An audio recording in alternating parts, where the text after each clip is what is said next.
Assalamualaikum warahmatullahi wabarakatuh. Saya Anissa Putri Dewi dengan nomor NIM 22821333029 dari jurusan Akuntansi Syariah kelas 3C.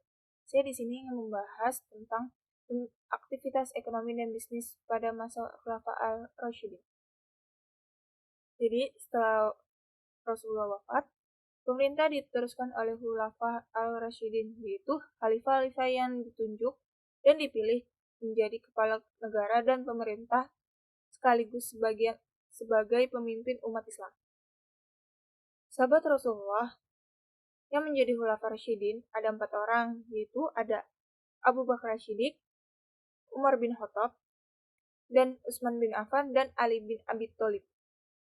Masa Khulafaur Rasyidin yang lamanya tidak lebih dari 30 tahun dimulai sejak tahun 11 sampai 41 Hijriah atau 632 sampai 661 Masehi.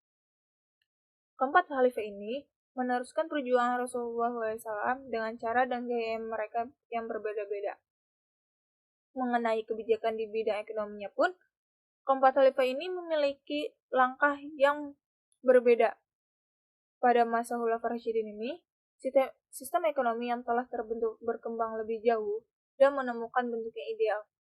Tidak sekedar teori, namun sudah berimplikasi besar terhadap pengembangan Islam. Yang pertama, ada pemikiran ekonomi Islam pada masa Abu Bakar Siddiq.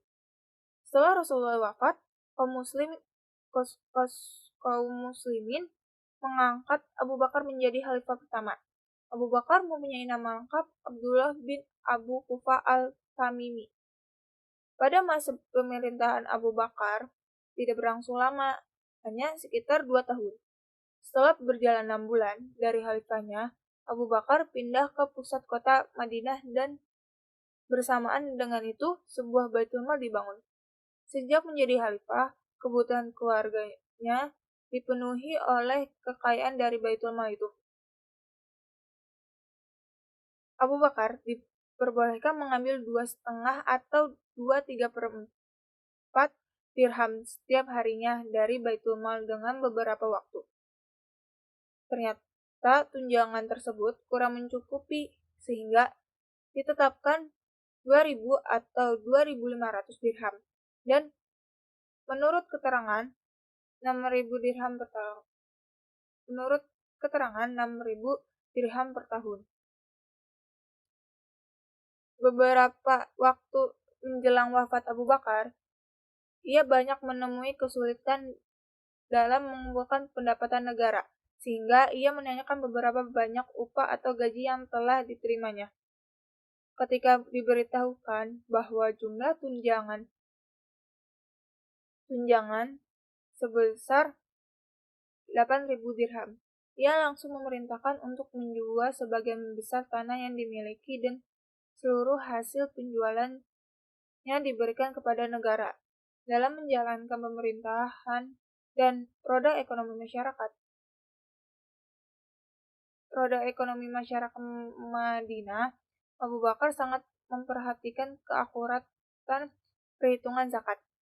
Kelebihan pembayaran atau kekurangan penerimaan zakat, hasil pengumpulan zakat tersebut dijadikan sebagai pendapatan negara dan disimpan dalam Baitul Mal untuk langsung distribusikan seluruhnya kepada kaum muslimin hingga tidak ada yang tersisa. Prinsip yang digunakan Abu Bakar dalam distribusi harta Baitul Mal adalah prinsip kesamarataan. Yang kedua, ada pemikiran ekonomi Islam masa Umar bin Khattab. Yang pertama, ada membangun lembaga Baitul Mal, yaitu mengurus nilai yang diterima. Yang kedua, ada dan mengurus kepentingan umum. Yang kedua, ada mendirikan beberapa departemen yang dianggap perlu.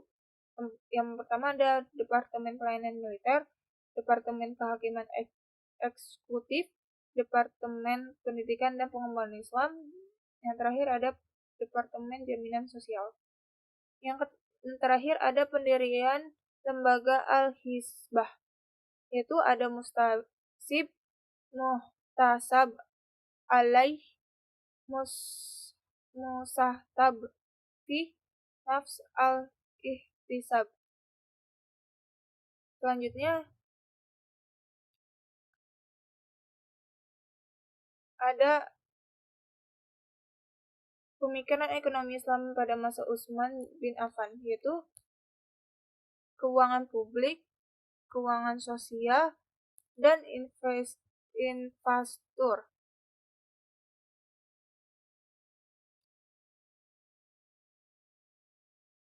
Dan ada kebijakannya yaitu melakukan pembuatan saluran air, membangun jalanan, dan membentuk organisasi kepolisian secara permanen untuk mengamankan jalur perdagangan.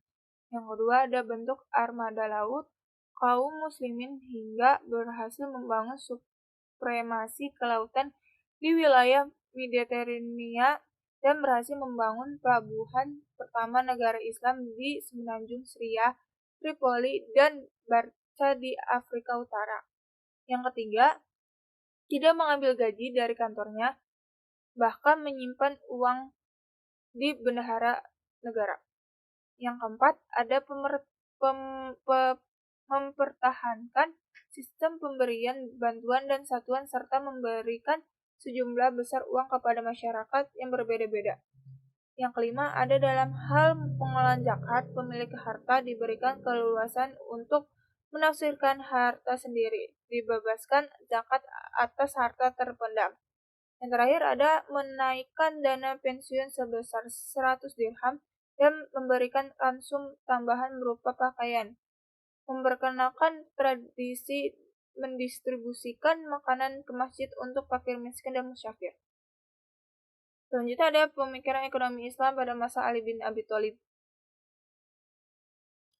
Kebijakan Ali bin Abi Thalib yaitu ada pendistribusian seluruh pendapatan yang ada di Baitul Mal, berbeda dengan Umar yang menyisahkan untuk cadangan. Yang kedua, pengeluaran angkatan laut dihilangkan. Yang ketiga, adanya kebijakan pengetataan anggaran. Yang keempat, ada hal yang monumental adalah pencetakan mata uang sendiri atas nama pemerintahan Islam, di mana sebelum Khalifah Islam menggunakan mata uang dinar dari Romawi dan dirham dari Persia. Selanjutnya ada kebijakan Ali bin Abi Thalib dalam pemerintah, yaitu ada menghindari kesenjangan sosial di antara masyarakat sehingga tidak ada rakyat yang kaya semakin kaya dan miskin semakin miskin. Selain itu adanya pembagian harta dari negara kepada rakyat yang kurang mampu. Dan kedua, pemilik kebun dikenakan wajib zakat dengan persentase yang telah ditetapkan dan adanya pengenaan pembayaran zakat terhadap sayur mayur. Yang ketiga, ada memperlakukan pembayaran mingguan terhadap petugas negara. Yang keempat, yaitu ada menghindar para mafia sehingga distorsi pasar tidak terjadi. Yang kelima, pengenaan pembayaran ganti rugi dan benda jika petugas negara merusak inventaris kerja. Adapun kebijakan ekonominya yaitu ada penyaluran harta yang berasal dari Baitul Mal kepada masyarakat yang dianggap memiliki hak atasnya. Yang kedua, pembiayaan armada laut dihapuskan dengan sebagai pertimbangan. Yang ketiga, anggaran negara diperketat dengan tujuan efisiensi. Yang terakhir ada mencetak mata uang negara Islam sendiri. Sekian dari saya, kurangnya mohon maaf. Wassalamualaikum warahmatullahi wabarakatuh.